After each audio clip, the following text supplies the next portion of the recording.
groceries to the mailboat of your choice. Customer shopping in-store can also have their groceries delivered to the mailboat. Call or WhatsApp your order to 455-6673 or 809-7461 or email to order@amlfoods.com for delivery on orders to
This is the ZNS Network, providing radio and high-definition television services for the entire Bahamas. ZNS Network is operated by the Broadcasting Corporation of the Bahamas. It is located at Harcourt Rusty Bethel Drive, Centerville, Nassau.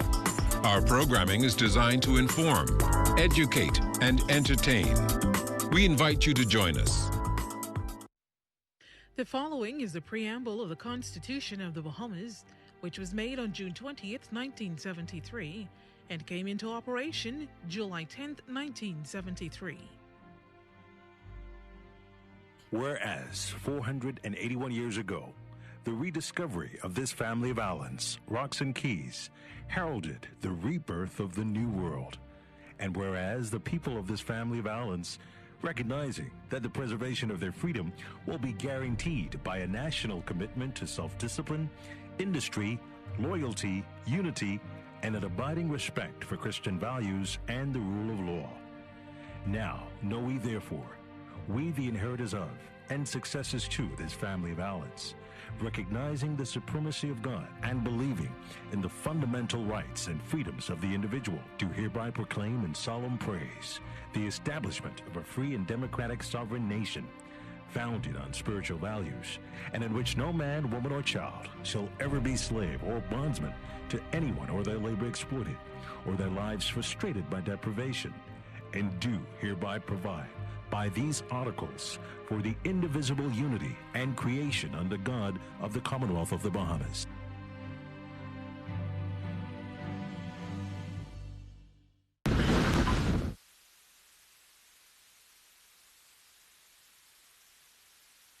What we've always been trying to accomplish was that the Bahamas would be recognized as a COVID-free destination. We know that COVID-19 has affects the eyes as well in terms of it's one of the ways of transmission. Persons out there who are breaking laws, they're getting more inventive. We can't rely on the old methods of investigating crimes.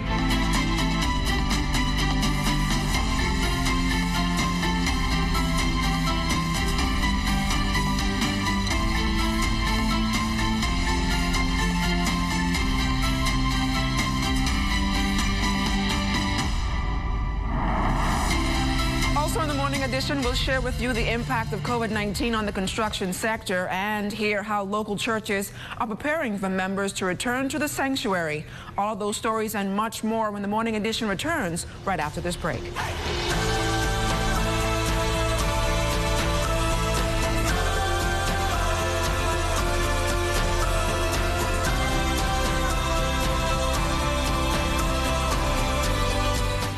love most about working for the Bahamas Tonight is that we don't only focus on New Providence. We cover the entire Bahamas. We have a team here in the Northern Bahamas that is ready to bring you the stories, the people, and the news that matter to you.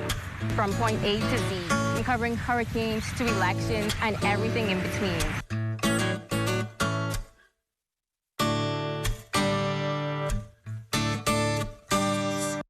Hey, have you heard? ZNS is everywhere you are when you download the new ZNS app. Whether you're on the move or just kicking back. Miss something on the news? It's there. Want to keep up with a live update? It's there. Or just want to listen to your favorite station? It's there too. Download the app now from the App Store and Google Play Store.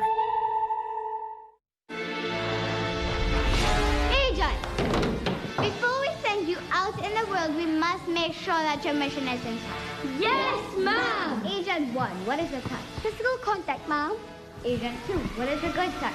Touches that make you feel alright, Mom. Such as? A high five, a handshake, even a kiss, Mom. Good. Now, Agent 3, what is a bad touch? Touches that make you feel not so good, Mom. Like a slap, a kick, a pinch. And most important, if someone touches your private part. And what do we do when someone gives us a bad touch? We tell a trusted adult, Mom. For help, Mom. Tell them, don't do that, Mom. Agent, I see that you understand. Now it's your mission to spread this information. Just remember that good touches are okay. And bad touches are not okay. So, Agent, go spread the word. Yes, Mom.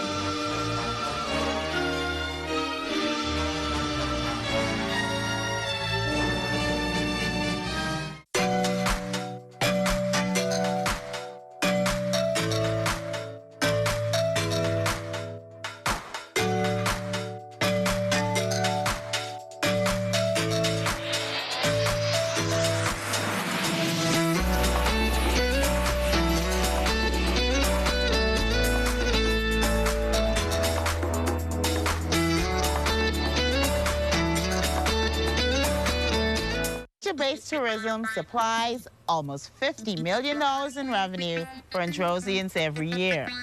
These priceless resources will continue to provide renewable benefits for thousands of people for years to come, as long as we take long-term action to preserve what's rightfully ours. The natural environment has played a vital role in our culture and economy for generations. Let's take care of nature, and nature will take care of us.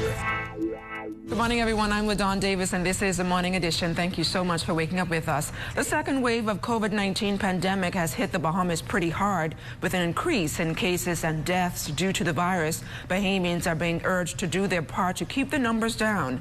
There also remains a growing concern for residents in New Providence, where the figures are still climbing. Prime Minister, the Most Honorable Dr. Hubert Minnis, shares this discovery. We have found instances of individuals who were positive or placed in quarantine. They were subsequently turned off the geofencing monitor and subsequently just go about their own business. That's irresponsible. And what they're doing is placing not only themselves in danger, but they're placing the entire future of the Bahamas and their family, their kids, their children, etc. What we've always been trying to accomplish was that the Bahamas would be recognized as a COVID-free destination. And we thought that once we've accomplished that, our tourist product would have even gone through the roofs. The numbers that we've seen yesterday would have been minuscule to what we'd seen in the past. And the Bahamians, if they did their part, we can keep our islands recognized as COVID-free destination. The Prime Minister was also questioned about more possible lockdowns. No, I don't foresee lockdown. I think with the excellent job that the health professionals are doing, you must establish a balance between health and economy. They're able and we're able to isolate and determine the areas that are having an increase in numbers. And if we can isolate and determine those areas, then we can zoom in on those particular areas so as not to impact the entire Bahamas. Meantime, operations at the Ministry of Foreign Affairs resumed today. A staff member there tested positive for COVID, forcing the offices to close on Wednesday for deep cleaning and sanitization. The Cabinet Office confirmed that the Ministry of Health Surveillance Unit has initiated contact tracing to determine the level of exposure to all employees. Foreign Affairs headquarters closure did not impact the passport and consular offices. The Ministry of Agriculture and Marine Resources headquarters is closed due to a staff member testing COVID positive. Deep cleaning and sanitization of the building has begun, and the Ministry of Health Surveillance Unit has initiated contact tracing to determine the level of exposure to all employees and to ensure all protocols are being followed. The Departments of Agriculture and Marine Resources, the Bahamas Agricultural and Industrial Corporation, and other outlets remain open. Operations at the Ministry of Agriculture and Marine Resources will resume next week, Thursday, September 17th at 9 a.m. Bahamas Air got off to a slow start yesterday with only a handful of passengers opting to travel this after being grounded due to the COVID-19 pandemic. Chairman Tommy Turnquist said he wasn't surprised. Bahamas Air operates out of New Providence. New Providence is its hub, and so all the flights either originate or terminate at New Providence at Napa Linden International Airport. And so if you are traveling out of New Providence, you're required to have a negative PCR test result, and you have to then quarantine for 14 days. You have to really need to go somewhere in order to travel, and that obviously is the intent to discourage travel. And so we have found that the numbers today were extremely low. Mr. Turnquist also commented on the business aspect of the airline services despite the low returns. Yeah, except you have to start. And so we knew that this would happen when we start, and so you had to start. You have to begin to build confidence, and you had to start. And so I think the government understands that it's a work in progress. We're looking at the bookings as they roll out. They're a bit better tomorrow and a little better on Saturday. But we're monitoring it on a day-by-day basis. The national flag carrier Bahamas Air launched its inter-island flights into Grand Bahama yesterday. The flight, which left New Providence for Freeport, had very little occupancy. Here's Jamila Mizik. The first Bahamas Air flight to Freeport landed on Thursday morning at around 9:30 a.m. with only 3 passengers on board. We spoke to passenger Dominic Seymour, who says after being stuck in New Providence for quite some time, the news that commercial inter-island travel could continue was a sigh of relief. I've been in Providence for over a month now. It was very hard for me because I'm just a young man just trying to find work. But so I was jumping from house to house to house, staying with friends and family because not everyone wants you around them when the COVID is out there, basically. So it was really hard for me, so I'm pretty much glad to be back right now home, where I know I'm good, I know I'm safe, and I know I have someplace to go now. So I'm back with my family now. And these residents say while they're happy to be back home, they do have concerns about the cost of the COVID test, which is a requirement to travel. From my understanding, in the States, you don't have to pay for a COVID test, so I don't understand me having to pay for a COVID test, how something pull up my nose and that should be for free, because it just really didn't make no sense. That's like adding extra depth to my pocket, and it really didn't make no sense to me. So that part of it, I don't understand. You have to go to a private clinic and pay at least $200 for a test, which is pretty much ridiculous, and I really don't like that. I just came back from Austin, Texas, and I did not experience this. Because if the test is negative, why do we have to go through all this different screening? This ain't making no sense, you know? And then I did a test 2 weeks ago. I did the 14 days quarantine, okay? Now here it is to come on this flight. I had to do another test, and that was $225. It's unfair. You have to do this test. If you don't do this 5-day test, you cannot travel. And the least you can do it for in Nassau is $125, and you have to make an appointment for that. And their lines are ridiculous. You understand me? But I don't see why, because I went to America. I didn't pay for a test. They just needed to know that I was negative or positive. And they did the test freely, and I wasn't even a citizen of their country. I mean, it's great to be back home because I ain't been home in 3 months, you know, and I sing hallelujah and I thank you, Lord. But it's just that to go through all of that to come back home into my country. Now all passengers traveling from Nassau must be in possession of a negative PCR COVID-19 test, not more than 5 days old. Persons must also self-quarantine for 14 days on arrival at their destination. According to Bahamas Air's flight schedule, there will be 1 flight daily between Nassau and Freeport until further notice. And Flamingo Air, which offers flight services into Freeport, Marsh Harbor, and Bimini, will also have 1 flight daily between those destinations.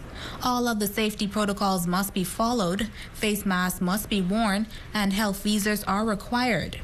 Now 11 passengers left from Freeport on that flight to return to Nassau. Jamila Mizik, ZNS Network News. Thanks a lot, Jamila. Stay close. We've got more right after this. You're watching The Morning Edition.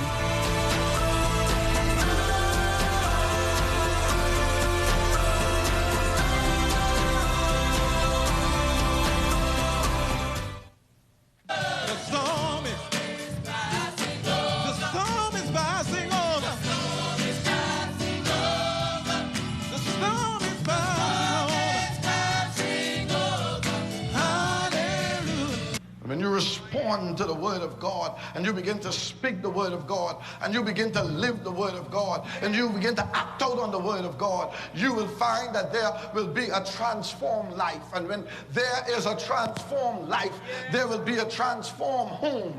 And when there's a transformed home, there'll be a transformed church. And when there's a transformed church, there'll be a transformed community. I'm telling you, you have to respond to the word. The Atlantic hurricane season runs from June 1st to November 30th. When a hurricane alert is issued for your area, which indicates the possibility that you could experience hurricane conditions within 60 hours, you should begin the initial stages of preparation for the storm. When the storm is 48 hours away, a hurricane watch is issued. Once a watch is issued, be sure to get updates from the Met Office via television or radio. Get your battery-powered radio ready. Keep your emergency supply kit, blankets, and sleeping bags handy, and keep children and pets indoors. Be sure you have extra cash and a car tank full of gas. Fill all prescriptions. A hurricane warning means that a storm with winds up to 74 miles per hour or more is 36 hours away. At this point, secure all windows with shutters and plywood. Place your valuables in a waterproof container and store them on the highest floor in your home or in the safest area. This public service announcement has been brought to you by the Broadcasting Corporation of the Bahamas in conjunction with the National Emergency Management Agency.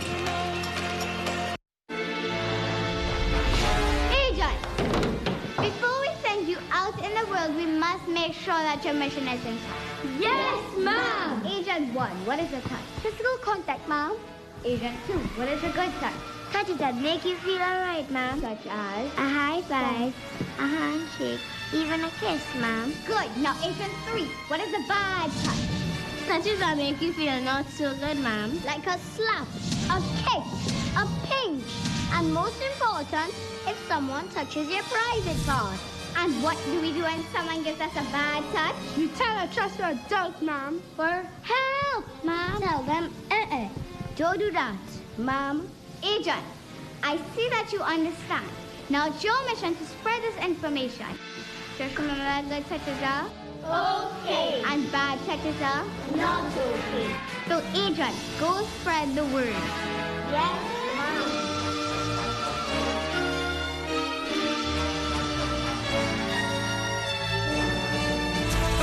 Contractors Association is concerned that restrictions against COVID-19 have not only caused challenges within the industry, but has also forced an unbalance between safety and productivity. Lloyd Allen spoke to the president, who noted a decline in Family Island projects. For hundreds of local construction workers, remaining within the confines of COVID-19 health and safety protocols has no doubt created challenges. But President of the Bahamian Contractors Association, Michael Pratt, stressed that his members will do what it takes. We think the Prime Minister is right on with his comments. It is our job as an association, as the workers and the contractors, and our industry at whole, all right, to do our part to make sure that we fight off this unfortunate virus that's now running rampant in our society right now. Pratt says it was months ago that the BCA recognized the need for new safety methods. Consequently, it teamed up with the Occupational Safety and Health Group, or OSHA, to offer specialized training to its members for COVID-19. We contacted Dr. Kelvin Storr of Bahamian, professor in Houston, at the University in Houston, who has agreed to work along with us. We've already done OSHA training online. All right. We're now recording this training as of Monday. You should be able to sign on live and participate in this training. It deals with the workplace preparedness for the COVID-19 pandemic. Despite the training, project delays remain, leading to new challenges for contracts signed long before COVID. Of course, a lot of our suppliers don't know what to order, the quantities to order, I should say, because they don't know when we're going to open up and what we're going to face. A lot of them were overstocked in certain things and fell short in other areas. For a while, you can find sheetrock. For a while on the island. This is very, very important and critical in the construction process. Pratt says especially in some of the smaller islands, getting workers to sites remains a challenge for numerous reasons. Jobs had to be put on hold because we can't get the workers there, and then we can't quarantine them for 2 weeks once they get there. The cost, to mitigate that cost, has been insurmountable for a lot of our contractors who have already been involved in these contracts, and now they have to go and renegotiate them.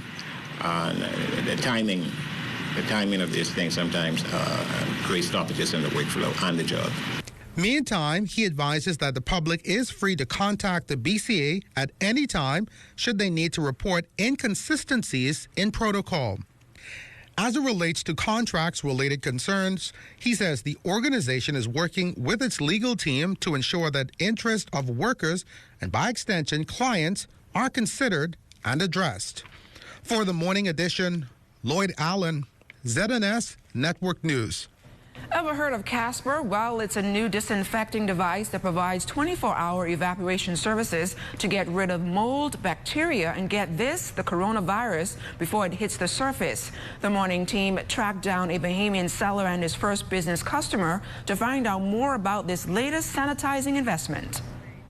Casper would have already been inside your facility, and you would have not needed to have your facility shut down. It's called the Continuous Air and Surface Pathogen Reduction Disinfectant, or CASPR. It's considered to be an innovative technology device used to diffuse oxygen molecules and water in the atmosphere. This helps to sanitize everything in the air, especially viruses like COVID-19. Owner of the new disinfectant device, Keno Cambridge, shares how the new disinfectant works in offices and the home environment. We have a mobile unit that covers up to 1,500 square feet. That gives you the benefit. As for this facility, when Dr. Scherer goes home, he has the ability to up the dosage for 8 hours. So when he walks out of the door, he sets it, it goes into a high dose mode, and it automatically resets after 8 hours back to the safe mode. So when he comes in the morning, he comes into a safe environment that's already been disinfected, and it continues to disinfect throughout the entire day. While these people is coming in and they walk through the door, they're coming into a COVID-free environment. Cambridge also spoke to us about the impact of the new disinfectant systems and how the installation process can help to save business owners some big bucks. If somebody presents inside your business and the contact tracing said that they were in lenses, Dr. Scherer can be assured that his building is disinfected and he does not need to shut down. The most important thing is because that's loss of revenue. So if he has to shut down for 2 days, let's assume that he makes $2,000 a day here. He just lost $4,000 for the week. And if we continue along this path, it's not good for businesses. Owner of lenses and ophthalmologist Dr. Fent Scherer is one of the first customers. Scherer owns and uses 2 Casper devices so that his employees and customers can feel secure while conducting eye examinations in the midst of COVID-19. When I saw the white paper studies, especially there was this hospital in the United States, St. Jude, over 500-bed hospital. They were part of a study, and not one of their employees, physicians, nurses, or staff got COVID when they installed these devices, even in their COVID wards. And there was no patient that came into the hospital that got COVID. When I saw that, I was sold. The other systems I looked at, you have to provide chemicals, which is a cost. Then you have to sanitize, fog the place out. You have to leave your facility while this is happening. That's time, that's effort. I mean, it's time and it's money. So it's just made more sense to purchase the system. Believe it or not, conjunctivitis, or the pink eye, is a symptom of the coronavirus. And with the country opening up to domestic and international travel, ophthalmologist Dr. Fent Scherer says while the symptom has been quite rare in some cases, it can appear in the later stages of the virus. The prominent eye care specialist is encouraging Bahamians to protect themselves by adhering to health safety protocols. The first doctor in China who discovered or who went to the press about COVID, he was an ophthalmologist who caught COVID from his patients, and he was the one who was actually, they arrested him and then eventually died. So we know that COVID-19 affects the eyes as well in terms of it's one of the ways of transmission. You know, you can get it through your eyes. There is a duct in the eyelid that leads down to the back of the throat, right? So if once it gets in your tears, you can get infected. So we know that. The best thing to protect yourself against that is to, always wear your mask, always wear some shield or something, especially if you're in an environment where you're exposed to COVID. Stay as far away from people as you can. Well, after being closed to the public for months, many churches are now opening their doors and are preparing the sanctuary for the return of members. Here's Charles Fisher. I was glad when they said unto me, let's go into the house of the Lord. That scripture taken from Psalm 122, verse 1. And come Sunday, parishioners will be glad when the gates are open at St. Ambrose Anglican Church and services resume. But first, some safety measures had to be put in place. Rector Father Dwight Roll. Members are to register themselves and family members if you're from the same household through an app that will be sent out weekly to our WhatsApp groups. Each of the 2 services, 7 a.m. and 9 a.m., are capacity social distancing. We have 6 feet markings on the floors and the pews. Seating is arranged with 2 persons in every other pew, except where they are members of the same household. Secondly, on coming to church, the porch at the front door, there will be a check desk where your name is ticked off, and this is strictly for tracing purposes. Then your temperature will be taken, your hands will be sanitized, and you'll be given a bulletin and escorted to your seat by an usher. Services will not last for more than 1 hour with minimum movement. Members who are unable to come out due to it or some that are just not ready for socializing, services will be Zoom. But at the end of the Mass, members will be ushered out starting from the back pew and moving to the front. We have deep cleaned and sanitized as required. We believe that this will give those who will come a sense of peace and comfort.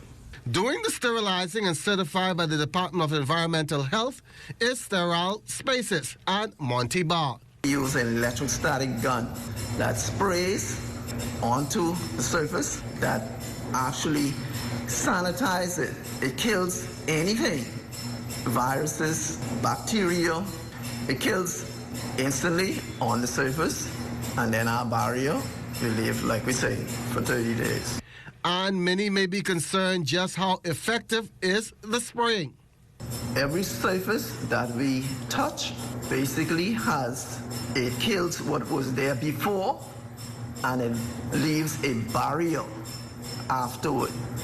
So persons who feel like, if somebody comes in there and they touch something, then it don't work like that. Because the product we use, we leave a sealer or a barrier on what we do. Exactly what goes into sterilizing a building? The product that we use is a water-based product. So that means things of a paper nature, cardboard nature, and even some cloth nature. You have to be very meticulous about when you go and sanitize them. There are hard surfaces, like in offices, even the church pews, for example. They're hard surfaces, so they can take the full effect of the sanitizing. Parishioners are still encouraged to wear their masks. For the Morning Edition, I'm Charles Fisher. Thanks a lot, Fisher. Coconut roadside vendors getting the opportunity to enhance their business. They participated in a training course at St. John's Native Baptist Church yesterday. It coincides with the Prime Minister's announcement last month that government will ensure roadside vendors are able to meet health code requirements and do not pose a risk to COVID-19 or any other health ailments. Organizers were satisfied with the turnout. Basically going over necessary training and protocols in regards to handling food. We want to make sure food is handled properly. And then that's on a regular day. And then you have the COVID pandemic as well, which adds another level of care and concern that needs to be added to the equation. So they're going over things they can do to mitigate the risk of COVID, what they can do to handle the food properly. So when you buy coconut water, when you buy your fruits and so forth, you know that it's handled properly. And we were out here just recently advocating for the young men to get regularized and selling their coconuts. So we partnership today with Mr. Bethel, along with the Ministry of Health, to ensure they get their permits for their food handlers permit to be able to go along with their business license and other stuff they would need to sell their coconut water in peace. Some of the coconut vendors say they're grateful for this worthwhile opportunity. Learning a lot of new ways to deal with guests and deal with the customers and how to sanitize and make sure we have proper clothing, proper gloves and stuff like that. And make sure I wash everything and keep everything clean. I wanted to grow and be successful, whereas I would never have to really go on a 9 to 5 again. Make it far inside life and make it life turn and make our turn be there inside life and just falling daddy or mommy and make it far inside life. And still to come, solving crime on the Royal Bahamas Police Force. We're in the forensic lab. Straight ahead.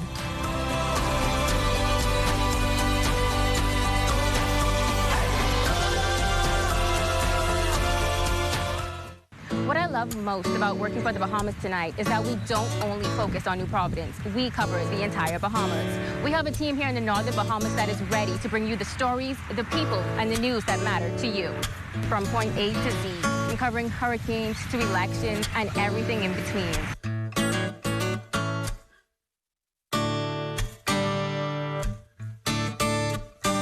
One of the things with Ill Ability's mission is to empower individuals to live life with limitless possibilities through positive interactions within communities worldwide.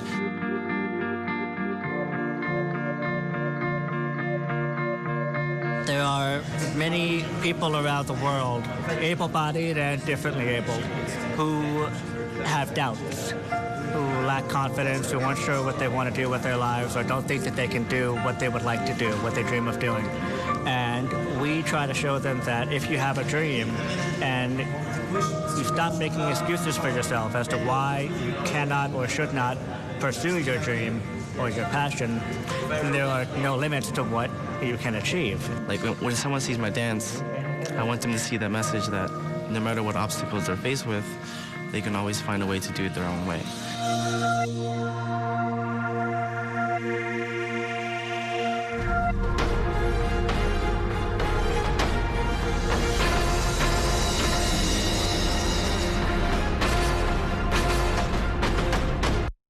Hey, have you heard? ZNS is everywhere you are when you download the new ZNS app. Whether you're on the move or just kicking back. Miss something on the news? It's there. Want to keep up with a live update? It's there. Or just want to listen to your favorite station? It's there too. Download the app now from the App Store and Google Play Store. Agent, before we send you out in the world, we must make sure that your mission is intact. Yes, Mom! Agent 1, what is a touch? Physical contact, Mom. Agent 2, what is a good touch?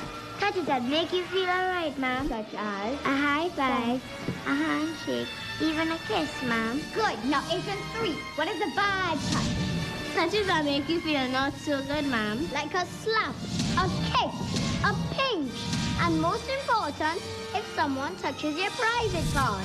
And what do we do when someone gives us a bad touch? You tell a trusted adult, Mom. For help, Mom. Tell them, don't do that, Mom. Agent, I see that you understand. Now it's your mission to spread this information. Just remember that good touches are okay. And bad touches are not okay. So, Agent, go spread the word. Yes, Mom.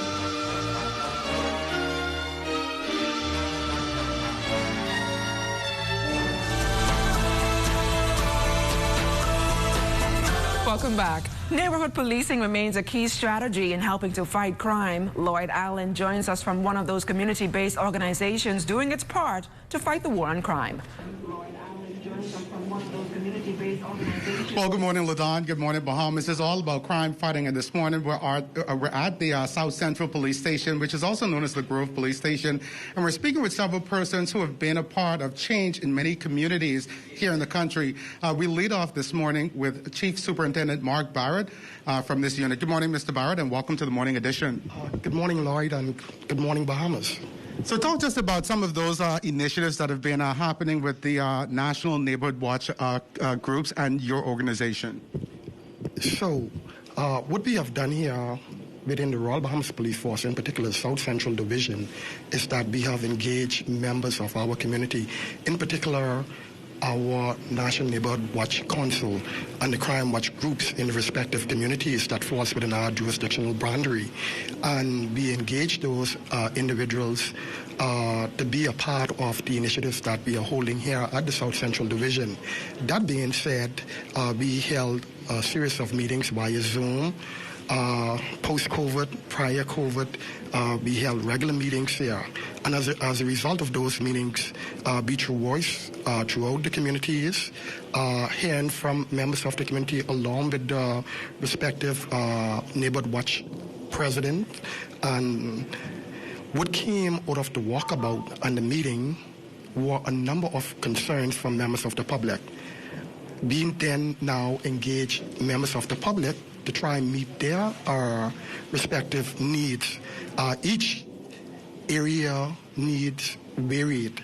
That being said, we formulate our strategies, we put those strategies into action, and hence we have a very, very, very active Neighborhood Watch grouping. And through our liaison, Woman Inspector Cargill, those initiatives are in place. We have what we call an e-policing program, and what that is all about is with the integrated CCTV system, along with the Neighborhood Watch presidents and their patrol vehicles.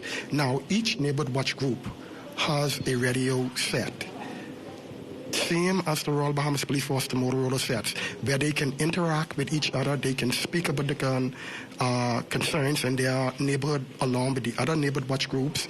They know where each other are at any given time. They can communicate with their station, and if any concerns as it relate to any incident that may arise of those community, we respond to it quickly, and the response and the reception from members of the communities has been tremendous. And I talk but in terms of tremendous, very tremendous, and it assists us in our crime fighting strategies.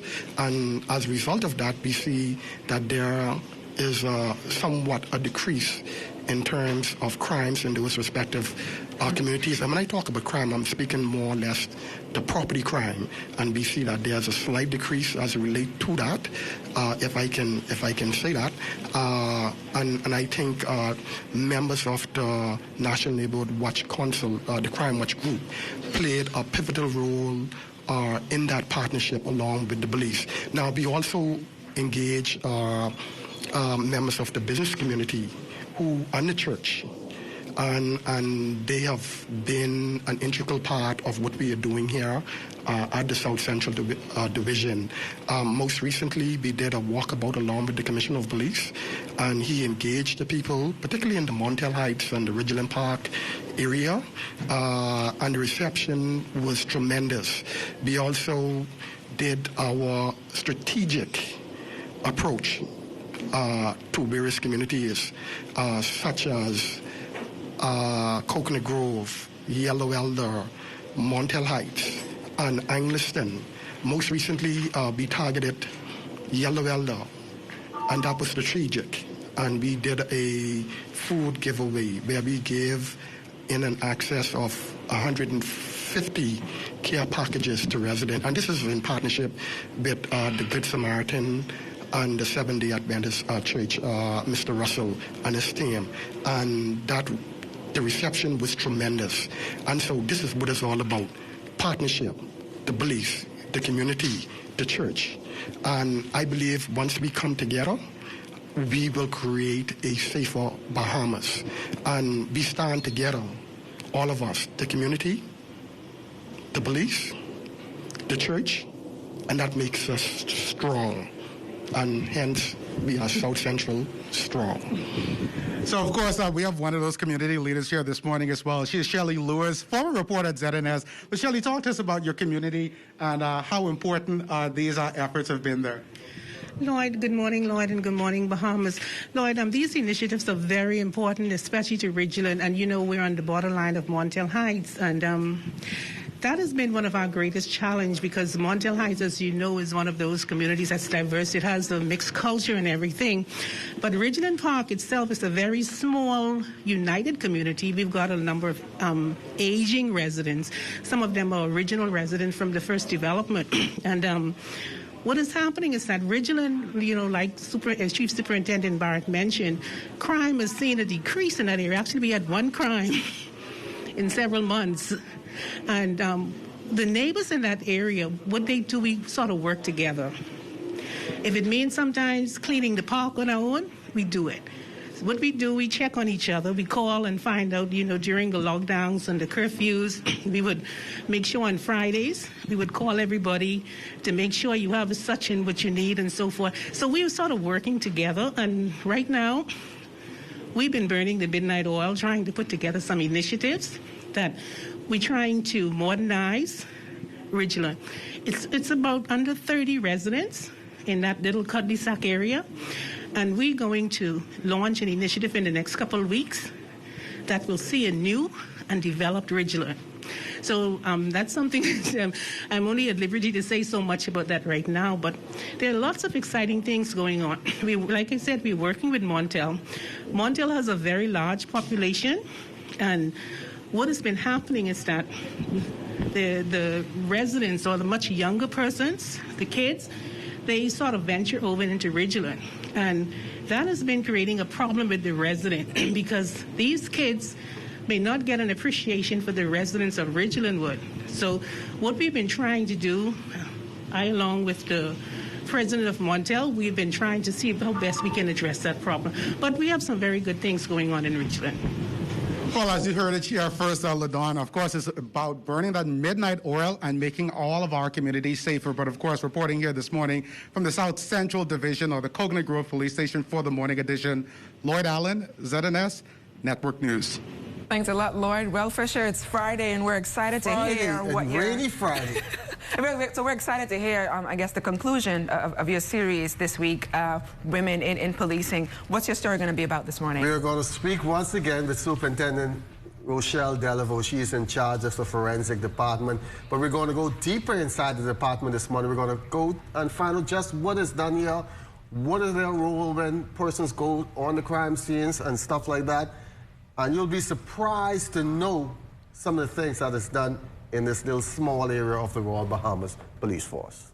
The Scientific Support Services section of the force is where most of the behind-the-scenes but crucial element of crime solving happens. Superintendent Rochelle Delaveau is director of this area. Work hand in hand with the Criminal Investigation Department, as well as the Drug Enforcement Unit, to assist them with their investigations. We have numerous units in the lab. We have the biology unit, the chemistry unit, the firearms unit, a toxicology unit, IT unit, and an evidence control unit. Most of our units are concerned with analyzing evidence that's collected at crime scenes, whether it be fired evidence in a firearms case, whether it be blood evidence at a crime scene, or even in the case of a person who was the victim of a traffic fatality, blood evidence from a postmortem. And we analyze it, and we then present our findings in court, whether it's Magistrate Court, Supreme Court, Coroner's Court, as well as courts in the Turks and Caicos Islands, and we also do some analysis of firearms cases for St. Lucia. It's a very small department, but one that is like the brain of the force. Approximately 30 persons work here, and right now it's a mixture of police officers as well as civilians. We have civilians in the capacity of clerical staff, as well as we have civilians who are analysts. And of course we have police officers ranging from my rank down to a constable. When we are interested in recruiting persons, there are certain things we're looking for. First of all, the person has to have a bachelor's degree, a bachelor of science degree. We are primarily right now interested in persons with chemistry, a chemistry or math background. So they have to have a degree from university, and they also have to have good grades. Having a degree is not enough. You have to have really good grades as well, because once persons are transferred into the lab, they undergo an in-house training program, and that, at the end of the day, will allow them to analyze evidence and give testimony in court. So they have to be at a high standard in order to be able to take on the rigors of the whole court process, and it also ensures that we get the best we can out of the evidence that we have access to. With ways to solve crime changing every day, the Scientific Support Service is crucial. Well, I think we are extremely important, because right now the persons out there who are breaking laws, they're getting more inventive. We can't rely on the old methods of investigating crimes. We have to take a little step further. We work really closely with the investigators, and we try to provide any assistance we can. Now, our analysis is independent. Whatever we do as forensic scientists, it has to be based on what we find. So we don't go and cherry pick and decide, okay, well, does this fit this scenario or not? No. Wherever the evidence leads us is where we go. And in that way, we're very independent. Let's say there's a theory as to how something occurred, and our evidence shows different. We will tell them, okay, this is what actually occurred based on what we found. So much delicate materials to handle and dissect. Safety is of major concern. We get samples in, biological samples especially, from individuals. We know no history of the individuals. We don't know what they may have. We have to be safe in everything we do. So one of the first things we do when persons come into the lab is, through the training process, we go through safety. We have a safety officer, and they go through the process of what needs to be done, and in cases of an incident, what procedures to follow. So that's the first thing we do. We kind of drum safety in from the beginning, and then the individual goes through the training. That's even more reinforced, specifically as relates to that particular unit. Not the one who normally goes out on the scene. In the end, it still ends up in the Scientific Support Services. In certain circumstances, the investigator may require us to go on the scene to assist them with something that may be a little challenging, that they may need advice on, whether it's bloodstain analysis or in the case of firearm trajectory analysis, they will call us out and we'll go out. But in the past, we used to go a lot more. But now that the crime scene investigation unit is really well staffed and they're well trained, we don't go out as much. One department, many different sections. The chemists at the lab work really closely with the Drug Enforcement Unit. They are concerned with the analysis of suspected controlled substances. They also are concerned with the analysis of debris from fires, as well as the examination of trace evidence, for example, paint, glass. The biology unit, well, they actually analyze evidence for body fluids, and specifically DNA. The other unit, toxicology, deals with the analysis of poisons or substances in body fluids. We do drug screens for the police force and the defense force when persons are being recruited or when persons are re-engaging. We also do analysis on post-mortem samples, whether it's a serious crime like a murder or traffic fatality. Now, next week, we'll wrap things up with the Assistant Commissioner of Police, the first ever female, Ismella Davis Delancey, so that should be interesting. And I heard you and Kushla and Kayla laughing when I started off my church story with the scripture. I'm very scripture, really. I was brought Definitely up in a very not. holy house. So when last did you go to church for sure? Before COVID, the week before COVID. The week before COVID, but I'll try to get, hopefully things will clear up. Do you think people are really going to go to church on Sunday? I don't think so. I think that there's still a fear of persons wanting to go, because I know me personally, I haven't been since COVID started back in February, March. So I haven't been since then. So, I think that there's still a fear. Persons, they don't want to get COVID. So I don't know. I'm not sure. But you can't blame them, to each its own. All right, Fisher, thank you so much. Stay close. We've got more right after this. You're watching The Morning Edition.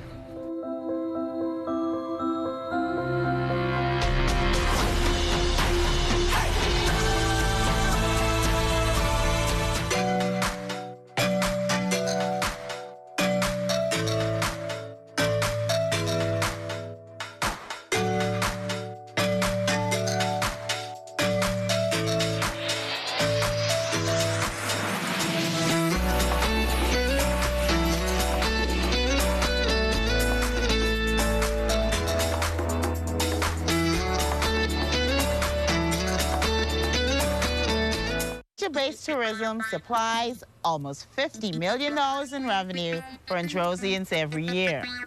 These priceless resources will continue to provide renewable benefits for thousands of people for years to come, as long as we take long-term action to preserve what's rightfully ours.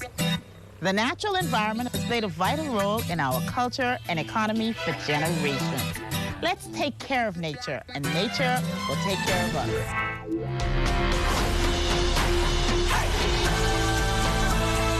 Well, the streets of the capital are a bit wet this morning, and it requires you to drive with extreme caution and care to avoid accidents. Lloyd Allen and the Morning Edition team is standing by with a look at your Friday. Well, it's a wet Friday morning. Good morning, Ladon. Good morning, Bahamas. This morning, we're giving you your first look at traffic, and this one coming in from the area of Blue Hill Road, just north of the Town Center Mall. And as you can see right behind me, traffic is flowing, even though the roads are wet, so we want to advise motorists to drive with caution and with care. This morning, we're also being joined by Sergeant Christopher Wims from the Royal Bahamas Police Force Traffic Division, who is looking at overnight traffic.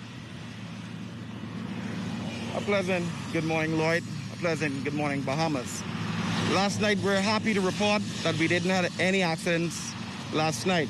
However, for the period of 24 hours, we did have a total of 9 accidents. 7 minor accidents with damages only, and 2 accidents with injuries.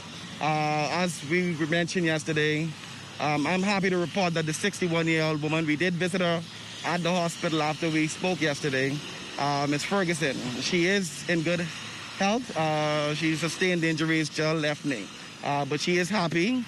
She's happy that we came and visited her. So I'm happy to tell the public that she's okay.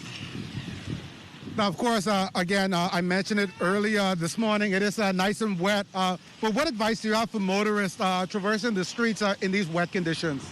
Well, the advice we want to give the general public, motorists, we know it's wet. We want everybody to arrive where they're going alive. So just take your time, choose your route to where you're going, and try to get there as safe as possible. All right, that's a quick look at your Friday traffic report. Hopefully you're not getting too wet. Reporting here from Blue Hill Road, Lloyd Allen, ZNS Network News. Also, as we are in the peak of the hurricane season, a local engineer is providing some key advice in building. Crystal Darling tells us more about what people can do to make sure their homes are secure during this active hurricane season. Whether you're building your dream home or reinforcing the house you've been renting, securing the structure during hurricane season is important for the safety of every household member. Managing Principal of Baron Limited, Carlos Palacios, advises building owners on how to identify safe places to build and how to carry out proper maintenance to protect the family when a storm is approaching. So the first thing that I always remind people of is that water statistically causes much more damage than wind, right? And especially when you're connecting it to loss of life. And we saw that, as you can imagine, with Dorian from the storm surge, especially, and the flooding, right?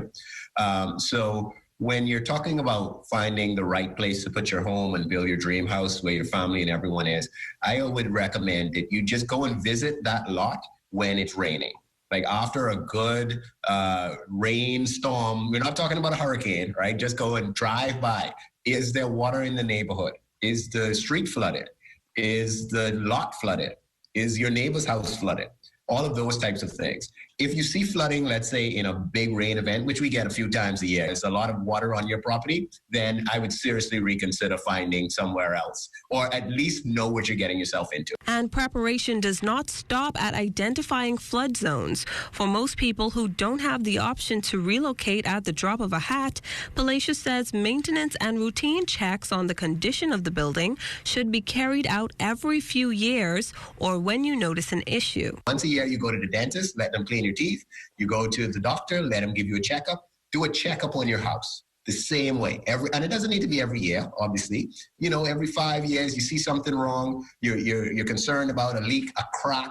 Let a professional look at it. And then you at least are empowered with what's needed to decide how you want to tackle it, or even determine maybe in this type of environment, my house isn't the safest place for me to be. Maybe I need to go with my Grammy or my cousin whose house is up on top of the hill, you know, whose house is newer. But just be aware of your current environment.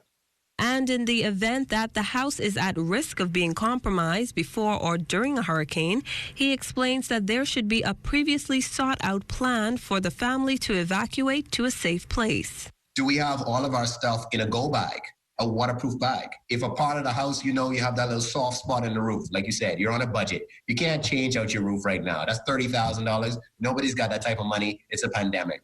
Did we make sure nobody goes in that room? Is that room now cordoned off, right? And then at what point do we say, listen, I love my house. My house has been good to me, but I know my roof is old. I know I have some termites, and I think I need to go stay by my cousin who lives in a big, solid concrete house. And I'm going to pack up all my stuff and I'm going to go there. And I love my house and I want to protect my house. But ultimately, if something was to happen, the last thing you're going to be worrying about is your house. You're trying to protect your family. So keep them as the priority and let everything else be second to that. Crystal Darling, ZNS Network News. Thanks a lot, Crystal. And it's time to get those sit-ups, push-ups, and squats in during your Friday workout session with Natasha Brown. Natasha Brown has got you with the ultimate fitness. Sometimes the bad things that happen in our lives puts us directly on the path to the best things that will ever happen to us. Thank you for joining me for another segment. This is Downtown, and let's get right into this high-intensity core circuit I have this morning.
taking you closer to becoming your ultimate you.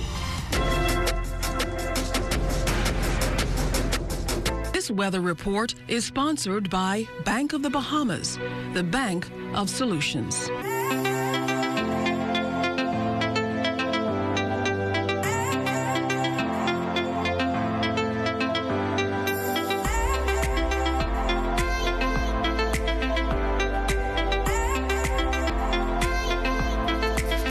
Thank you for continuing to make ZNS your #1 news and information network. Only the sun covers the Bahamas better than ZNS. And that's a wrap for us this morning. For the entire team, I'm LaDawn Davis. Have a great day.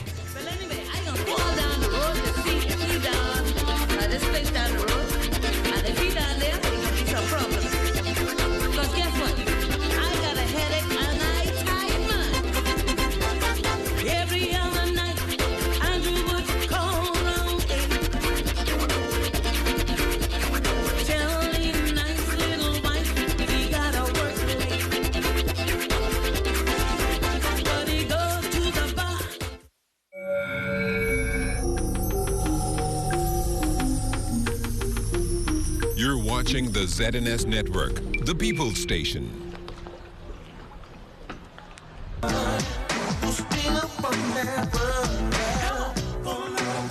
You and Your Money is brought to you by RBC, the Insurance Commission of the Bahamas, and Focal.